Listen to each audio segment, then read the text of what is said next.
Abami ba mbere igice cya 19. Nuko Ahabu atekerereza Yezebeli ibyo yakoze byose kandi nuko yicishije abahanuzi bose inkota. Yezebeli aherako atuma intumwa kuri Eliya aramubwira ati, ubugingo bwawe nintabuhwanya n'ubw'abejo nk'iki gihe, Imana zizabimpore ndetse bikabije. Eliya abyumvise atyo arahaguruka arahunga ngo yikize, ajya i Berisheba y'i Buyuda aba ariho asiga umugaragu we. Ariko agenda wenyine urugendo rw'umunsi umwe mu ishyamba, ahageze yicara munsi y'igiti cy'umurotemu. Yisabira gupfa ati, Uwiteka ndarambiwe. Icyabimara ni uko ubu wakuraho ubugingo bwanjye, kuko ntaruta ba sogokuruza ubwiza. Nuko yiryamira munsi y'icyo giti cy'umurotemu arasinzira. Agisinziriye marayika araza amukoraho aramubwira ati, byuka urye. Arakanguka abona umutsima utaze ku makara n'agacuma k'amazi biri ku musego we. Ararya aranywa arongera ariryamira. Marayika w'Uwiteka agaruka ubwa kabiri amukoraho aramubwira ati, byuka urye, kuko urugendo ari runini rugukomereye. Nuko arabyuka ararya aranywa, iyo nda ayigendera iminsi 40 n'amajoro 40. Agera i Horebu ku musozi w'Imana. Agezeyo yinjira mu buvumo agumamo. Hanyuma ijambo ry'Uwiteka rimugeraho aramubaza ati, Eliya we urakora iki aho? Nawe aramusubiza ati, nagize ishyaka ryinshi ry'Uwiteka Imana Nyiringabo, kuko Abisirayeli bavuye mu isezerano ryawe bagasenya ibicaniro byawe, kandi bicishije abahanuzi bawe inkota. Ninjye njyenyine usigaye, nanjye baragenza ubugingo bwanjye ngo banyice. Iramubwira iti, sohoka uhagarare ku musozi imbere y'Uwiteka. Uwo mwanya Uwiteka amucaho, maze umuyaga mwinshi wa serwakira uraza usatura imisozi, umenagura ibitare imbere y'Uwiteka. Ariko Uwiteka yari atari mu muyaga. Umuyaga ushize habaho igishyitsi cy'isi, ariko Uwiteka yari atari muri icyo gishyitsi. Hanyuma y'igishyitsi hakurikiraho umuriro, ariko Uwiteka yari atari mu muriro. Hanyuma y'umuriro haza ijwi ryoroheje ry'ituza. Eliya amaze kuryumva yitwikira umwitero we mu maso, arasohoka ahagarara mu muryango w'ubuvumo. Ijwi rirahamusanga riramubaza riti, Eliya we urakora iki aho? Ararisubiza ati, nagize ishyaka ryinshi ry'Uwiteka Imana Nyiringabo, kuko Abisirayeli bavuye mu isezerano ryawe bagasenya ibicaniro byawe, kandi bicishije abahanuzi bawe inkota. Ninjye jyenyine usigaye, nanjye baragenza ubugingo bwanjye ngo banyice.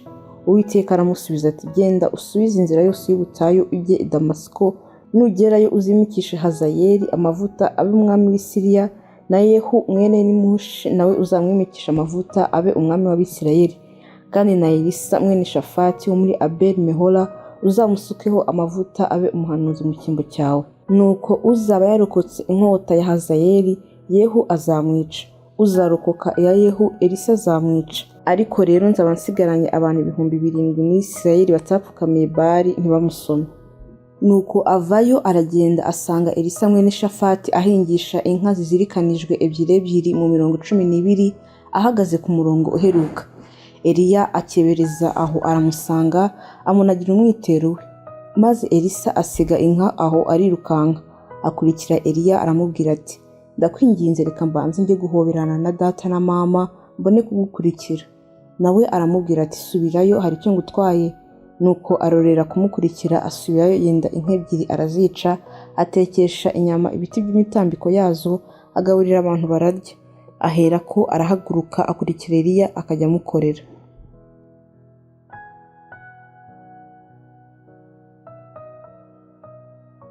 Abami ba mbere igice cya 20. Bukeye Beni-Hadadi umwami w'i Siriya ateranya ingabo ze zose, yari kumwe n'abandi bami 32 bari bafite amafarashi n'amagare.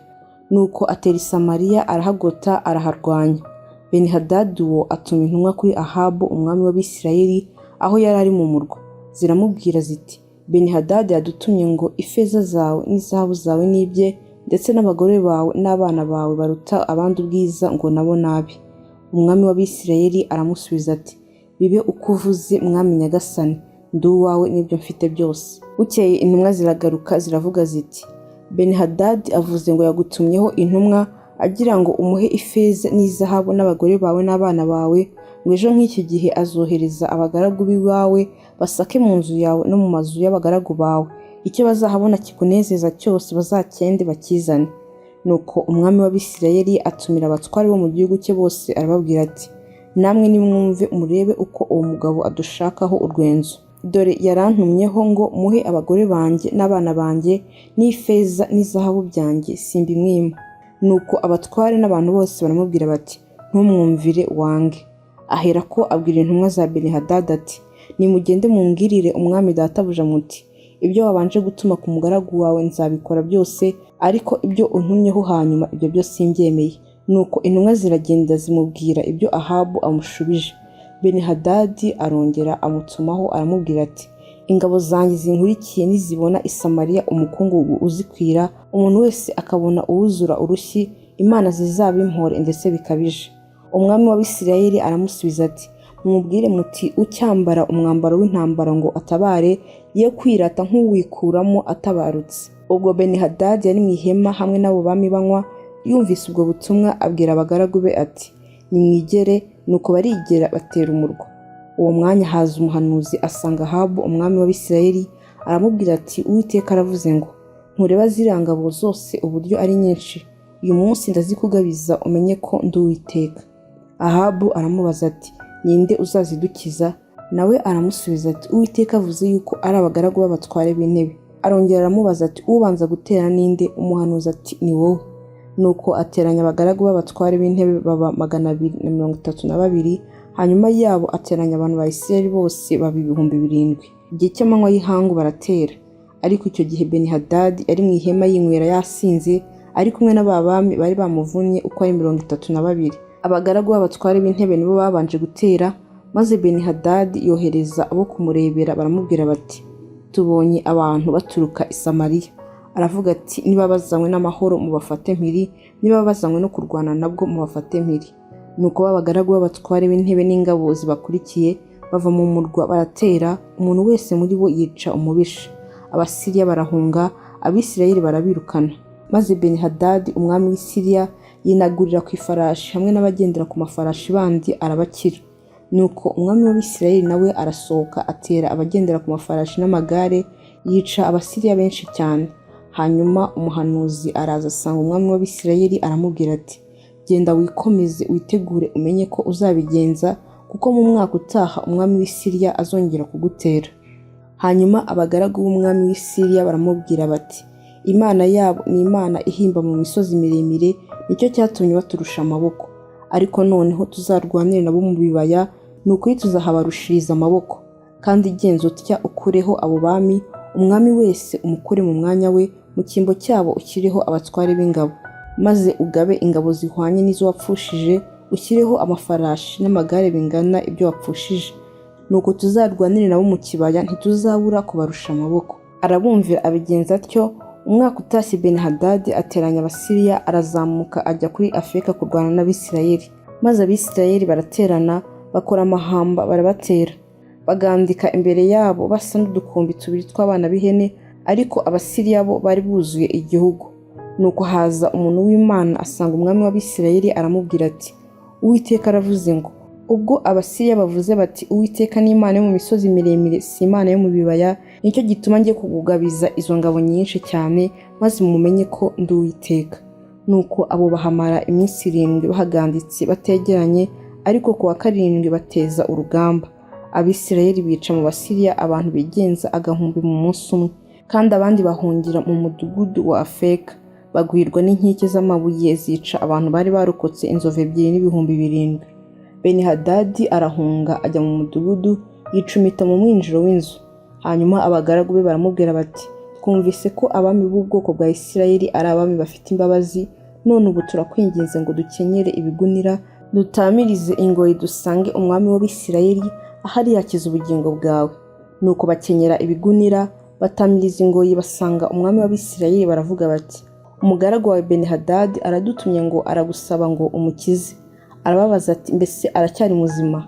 Yemwe ni mwene data.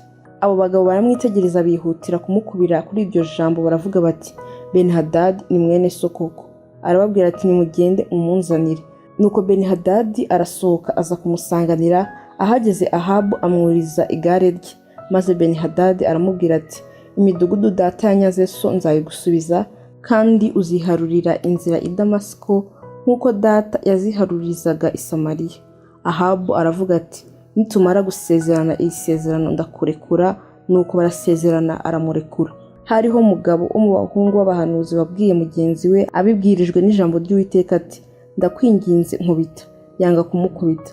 Uwo muhanuzi arongera aramubwira ati, ubwo utumviye Uwiteka, ubu nitumara gutandukana intare irakwica.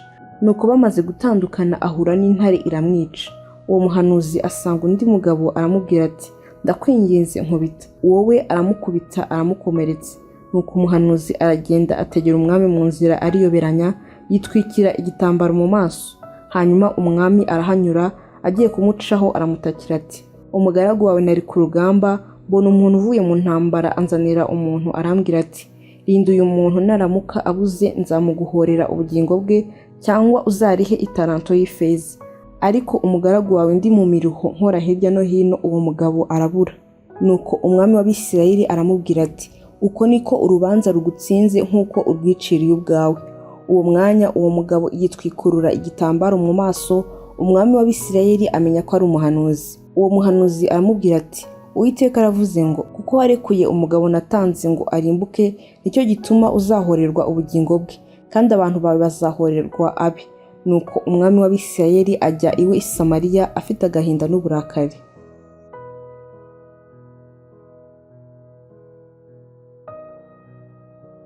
Abami ba mbere igice cya 21. Kandi hariho umugabo witwaga Naboti w'i Yezerēli. Yari afite uruzabibu i Yezerēli hafi y'ubwami kwa Ahabu umwami w'i Samariya. Ahabu abwira Naboti ati, uruzabibu rwawe kugira ngo ndugire igihambo cy'imboga kuko ari hafi y'urugo rwanjye, nzaguhe urundi ruzabibu rururuta ubwiza, cyangwa washaka naguha ibiguzi byarwo ku ifeza. Naboti abwira Ahabu ati, biragatsindwa n'Uwiteka kuguha gakondo y'abasogokuruza banjye. Maze Ahabu ataha afite agahinda n'uburakari kubw'ijambo Naboti w'i Yezerēli yamubwiye ngo sinaguha gakondo y'abasogokuruza banjye. Nuko aryama ku gisasiro cye yerekeye ivure, yanga kugira icyo afungura. Hanyuma umugore we Yezebeli araza aramubaza ati, niki kiguteye agahinda kikakubuza kurya? Nawe aramusubiza ati, nuko navuganye na Naboti w'i Yezerēli nkamubwira nti, uruzabibu rwawe turugure ifeza, cyangwa washaka naguha urundi mu cyimbo cyarwo. Nawe akansubiza ati, sinaguha uruzabibu rwanjye. Umugore we Yezebeli aramubwira ati, dorere, ntutegeka ubwami bwa Isirayeli, byuka ufungure ushire agahinda, njye uzaguha urwo ruzabibu rwa Naboti w'i Yezerēli. Aherako yandika inzandiko mu izina rya Ahabu, azifatanisha ikimenyetso cye, azoherereza abatware n'imfura bo mu murwa we n'abaturanyi ba Naboti. Yandika muri izo nzandiko ngo nimutegeke abantu biyiriza ubusa, maze mushyire Naboti imbere yabo. Imbere ye muhashyire abagabo babiri b'ibigoryi bamushinje bati, watutse Imana n'umwami. Nuko muhereko mumujyane, mujye kumutera amabuye mumwice. Nuko abatware bo mu murwa n'ab'imfura b'abanyarurembo babigenza uko Yezebeli yabatumyeho, nk'uko yanditse muri izo nzandiko yaboherereje. Bategeka abantu kwiyiriza ubusa, bashyira Naboti imbere yabo. Maze abagabo babiri b'ibigoryi barinjira bamwicara imbere. Abo bagabo b'ibigoryi bashinja Naboti bari imbere y'abantu bati, Naboti yatutse Imana n'umwami. Uwo mwanya baramusumira, bamuvana mu murwa, bamutera amabuye arapfa. Baherako batuma kuri Yezebeli ko Naboti bamuteye amabuye bakamwica. Yezebeli yumvise ko Naboti bamuteye amabuye agapfa, abwira Ahabu ati, haguruka wende rwa ruzabibu Naboti w'i Yezerēli yangaga ko mugura, ntakiriho yapfuye. Ahabu yumvise ko Naboti yapfuye, arahaguruka aramanuka ajya muri urwo ruzabibu rwa Naboti w'i Yezerēli kuruzungura. Ubwo ijambo ry'Uwiteka rigera kuri Eliya w'i Tishubi riti, haguruka umanuke usange Ahabu umwami w'Abisirayeli utuye i Samariya, ubu ari mu ruzabibu rwa Naboti agiye kuruzungura. Umubwire uti, nuko urishe urazunguye. Maze umubwire uti, umva uko Uwiteka avuga, aho imbwa zarigatiye amaraso ya Naboti niho zizarigatira n'ayawe. Ahabu abwira Eliya ati, urambonye ga wa mwanzi wanjye we? Nawe ati, ndakubonye koko, kuko wiguriye gukora ibyangwa n'Uwiteka. Umva nzakuzanira ibyago ngo utsembe rwose. Nzamara umuhungu wese kuri Ahabu, uw'imbata n'umudendezo mu Bisirayeli. Nzahindura inzu yawe nk'iya Yerobowamu mwene Nebati, kandi nk'iya Basha mwene Ahiya, kuko wandakaje ukoshya Abisirayeli ngo bacumure. Kandi ibya Yezebeli Uwiteka arabihamya ati, imbwa zizarira Yezebeli ku nkike z'i Yezerēli. Uwo Ahabu wese uzagwa mu mudugudu azaribwa n'imbwa, uzagwa ku gasozi azaribwa n'inkongoro. nta wigeze gusa na Ahabu wiguriye gukora ibyangwa n'Uwiteka yohejwe n'umugore we Yezebeli. Nuko yajyaga akora nabi cyane, akurikira ibishushanyo bisengwa nk'uko Abamori babigenzaga kose, abo Uwiteka yirukanye imbere y'Abisirayeli. Nuko Ahabu amaze kumva ayo magambo, atanyaguza imyambaro ye, yambara ibigunira, yiyiriza ubusa, yirirwa aryamye ku bigunira, akagenda abebera. Hanyuma ijambo ry'Uwiteka rigera kuri Eliya w'i Tishubi, riramubwira riti, ubonye uko Ahabu yicishije bugufi imbere yanjye? Kuko yicishije bugufi imbere yanjye, sinzamuteza ibyo byago ku ngoma ye, ahubwo nzabiteza inzu ye ku ngoma y'umuhungu we. Abami ba mbere igice cya 22. Kandi Abasiriya n'Abisirayeli bamara imyaka 3 batarwana. Ariko mu mwaka wa 3 nibwo Yehoshafati umwami w'Abayuda yamanutse asanga umwami w'Abisirayeli. Umwami w'Abisirayeli abwira abagaragu bati, hadiya muzi ko i Ramoti Galeyadi ari ahacu, kandi ko twicecekeye tukaba tutahakuye mu maboko y'umwami w'i Siriya? Bukeye abwira Yehoshafati ati, mbese twatabarana n'i Ramoti Galeyadi? Yehoshafati asubiza umwami w'Abisirayeli ati, tuzatabarana nk'uwitabara, n'ingabo zanjye nk'ingabo zawe, n'amafarashi yanjye nk'ayawe. Yehoshafati abwira umwami w'Abisirayeli ati, ndakwinginze ububanza ugishe ijambo ry'Uwiteka inama. Nuko umwami w'Abisirayeli ateranya abahanuzi, ari abagabo nka 400, arababaza ati, ntabare i Ramoti i Galeyadi cyangwa se ndorere? Baramusubiza bati, tabara, kuko Uwiteka azahagabiza umwami. Ariko Yehoshafati arabaza ati, mbese nta wundi muhanuzi w'Uwiteka uri hano ngo tumubaze? Umwami w'Abisirayeli asubiza Yehoshafati ati, hasigaye undi mugabo twabasha kugisha Uwiteka inama, ariko ndamwanga kuko atampanurira ibyiza keretse ibibi. Uwo ni Mikaya mwene Imula. Yehoshafati aramusubiza ati, mwami wivuga utyo. Nuko umwami w'Abisirayeli ahamagara umutware, aramubwira ati, ihute uzane Mikaya mwene Imula. Kandi umwami w'Abisirayeli na Yehoshafati umwami w'Abayuda bari bicaye ku ntebe z'ubwami, umwami wese kuye, bambaye imyambaro y'ubwami, bari ku karubanda ku irembo ry'i Samariya, abahanuzi bose bahanurira imbere yabo. Sedekiya mwene Kenana yicurishiriza amahembe y'ibyuma, aravuga ati, Uwiteka aravuze ngo, aya mahembe uzayakubitisha Abasiriya kugeza aho bazashirira. N'abandi bahanuzi bose bahanura batyo bati, tabara utere i Ramoti Galeyadi, uragira ishya, kuko Uwiteka azahagabiza umwami. Maze intumwa yari igiye guhamagara Mikaya iramubwira iti, dore abahanuzi bahuje amagambo ahanurira umwami ibyiza. Ndakwinginze amagambo yawe abe nk'ayabo, uvuga ibyiza. Mikaya arayisubiza ati, ndahiye Uwiteka uhoraho, icyo Uwiteka ambwira nicyo ndi buvuge. Nuko ageze imbere y'umwami, umwami aramubaza ati, Mikaya, dutabare i Ramoti Galeyadi cyangwa se turorere? Aramusubiza ati, ngaho tabara uragira ishya, kandi Uwiteka azahagabiza umwami.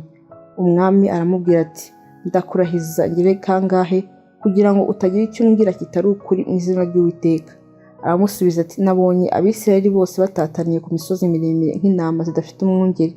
Uwiteka niko kuvuga ati, bariya ni impehe zitagira shebuja, nibasubire iwabo, umuntu wese atahiwe amahoro. Umwami w'Abisirayeli abwira Yehoshafati ati, sinakubwiye ko atari bumpanurire ibyiza keretse ibibi?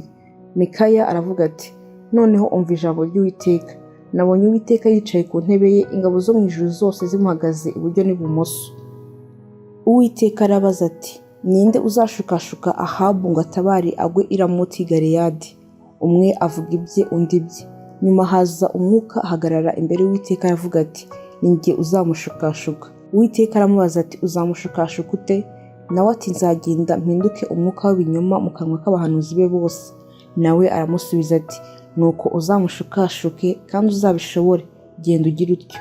Nuko rero dore Uwiteka ashyize umwuka w'ibinyoma mu kanwa k'abahanuzi bawe bose, kandi Uwiteka akuvuzeho ibyago. Maze Sedekiya mwene Kanana yigira hafi, akubita Mikaya urushyi, aramubaza ati, uwo mwuka w'Uwiteka yanyuze he ava muri njye akaza kuvugana nawe? Mikaya aramusubiza ati, uzabimenya umunsi uzicumita mu mwinjiro w'inzu wihisha. Maze umwami w'Abisirayeli avuga ati, nimujyane Mikaya mumushyire Amoni umutware w'umurwa, na Yowasi umwana w'umwami, muti, umwami aravuze ngo, iki kigabo nimugishyire mu nzu y'imbohe, mukigaburire ibyo kurya by'agahimano n'amazi y'agahimano, kugeza aho azatabarukira amahoro. Mikaya aravuga ati, nuramuka utabarutse amahoro, Uwiteka azaba atavugiye muri njye. Kandi aravuga ati, murumve namwe rubanda mwese. Bukeye umwami w'Abisirayeli na Yehoshafati umwami w'Abayuda baratabara, batera i Ramoti y'i Galeyadi. Umwami w'Abisirayeli abwira Yehoshafati ati, ngiye kwiyoberanya njye ku rugamba, ariko wowe ambara imyambaro yawe y'ubwami. Nuko umwami w'Abisirayeli ariyoberanya ajya ku rugamba. Kandi ubwo umwami w'i Siriya yari ategetse abatware b'amagare ye uko ari 32 ati, ntimurwanye aboroheje cyangwa abakomeye, keretse umwami w'Abisirayeli wenyine. Nuko abatware b'amagare barabutswe Yehoshafati baravuga bati, nguriya umwami w'Abisirayeli koko. Nicyo cyatumye bamuhindukiriraho kujya kumurwanya. Yehoshafati arataka, ariko abatware b'amagare babonye ko atari we mwami w'Abisirayeli barakimirana barorera kumukurikira. Nuko umuntu umwe afora umuheto we apfa kurasa, ahamya umwami w'Abisirayeli mu ihuriro ry'imyambaro ye y'ibyuma. Umwami niko kubwira umwerekeza w'igare rye ati, kurura urukoba duhindukire unkure mu ngabo kuko nkomeretse cyane. Uwo munsi intambara irushaho gukomera. Umwami bamufatira mu igare rye ahangana n'Abasiriya, agejeje nimugoroba aratanga. Amaraso ye yimisha ava mu ngoma adendeza imbere mu igare. Izuba rigiye kurenga bararangurura mu ngabo bati, umuntu wese niyisubirire mu mudugudu w'iwabo no mu gihugu cyabo. Uko niko umwami yatanze, bamuzana i Samariya bamuhambayo. Igare rye baryogereza ku kidendezi cy'i Samariya, imbwa zirigata amaraso ye nk'uko Uwiteka yari yabivuze, kandi aho niho abamaraya biyuhagiraga. Ariko indi mirimo ya Ahabu n'ibyo yakoze byose, n'inzu ye yubakishije amahembe y'inzovu n'imidugudu yubatse, mbese ntibyanditswe mu gitabo cy'ibyo ku ngoma z'abami b'Abisirayeli? Nuko Ahabu aratanga asanga ba sekuruza, maze umuhungu we Ahaziya yima ingoma ye. Mu mwaka wa 4 Ahabu umwami w'Abisirayeli ari ku ngoma, Yehoshafati mwene Asa yimye Buyuda. Yehoshafati agitangira gutegeka yari amaze imyaka 33 avutse, kandi amara imyaka 23 i Yerusalemu ari ku ngoma. Nyina yitwaga Azuba mwene Shiruhi, kandi yagendanaga ingeso za se Asa zose, ntiyazivamo ngo azireke, ahubwo agakora ibitunganiye Uwiteka. Ariko ingoro zo kutununga ntizakurwaho, ahubwo abantu bari bagitambiraho ibitambo bakosereza imibavu. Kandi Yehoshafati yuzura n'umwami w'Abisirayeli. Ariko indi mirimo ya Yehoshafati n'ibyo yerekanishije imbaraga ze n'intambara ze, mbese ntibyanditswe mu gitabo cy'ibyo ku ngoma z'abami b'Abayuda? Kandi abatinganyi barokotse bari basigaye bakiriho ku ngoma ya se Asa, arabohera abakura mu gihugu. Icyo gihe Edomu ntibari bafite umwami, igisonga nicyo cyari nk'umwami. Bukeye Yehoshafati abajisha inkuge z'i Tarushishi kujya zijya Ofiri gukurayo izahabu, ariko ntizagenda kuko izo nkuge zamenekeye Esiyoni-Geberi. Nyuma Ahaziya mwene Ahabu asaba Yehoshafati ati, wakwemerera abagaragu banjye kujyana n'abawe muri izo nkuge? Ariko Yehoshafati yanga kwemera. Nuko Yehoshafati aratanga asanga ba sekuruza bamuhamba hamwe n'abasekuruza mu murwa wa sekuruza Dawidi, maze umuhungu we Yoramu yima ingoma ye. Mu mwaka wa 17 Yehoshafati umwami w'Abayuda ari ku ngoma, Ahaziya mwene Ahabu yimye mu Bisirayeli i Samariya, amara imyaka 2 ategeka Abisirayeli. Ariko akora ibyangwa n'Uwiteka, agendana ingeso za se n'iza nyina n'iza Yoramu mwene Nebati, woheje Abisirayeli ngo bacumure. Akorera Bali akamuramya, akarakaza Uwiteka Imana ya Isirayeli, akurikije ibyo se yakoraga byose.